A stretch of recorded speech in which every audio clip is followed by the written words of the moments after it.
Иттер тек ақылды ғана емес, сонымен қатар қамқор жануарлар. Иттердің қалай көмекке ұмтылғаны жайлы оқиғаны бәріміз естігенбіз. Алайда бұл иттер ерекше назарға ие. Мектеп мұғалімі Улнас орманда саяхаттағанды жақсы көреді. Сондай әдеттегі серуендеу күндерінің бірінде Улнас ерекше оқиғаға тап болды.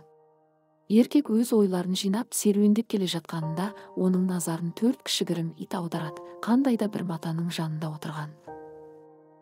Мүмкін Улнас ештеңе болмағандай өтіп кетер ме еді, алайда қандай да бір дауысты естиді. Еркек жақындап қарайын деп шешеді. Алғашында иттер еркектің пайда болуын қуанышпен қарсы ала қойған жоқ. Алайда еркектің зия тигізуге келмегенін сезініп, оған түйіншекті шешуге рұқсат береді.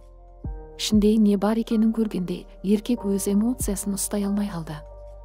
Сөйтсе түйіншектің ішінде кішкентай бала екен.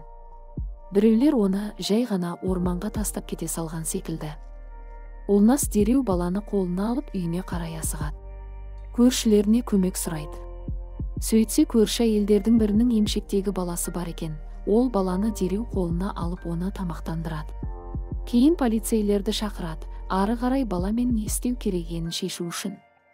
Міне осылай кішігірім 4 ит кішкентай қызды құтқарып қалады.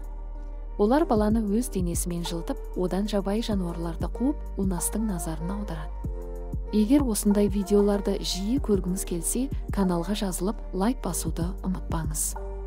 Қоңыраушаны қосып қойыңыз. Сіздермен бірге болған оқиғалар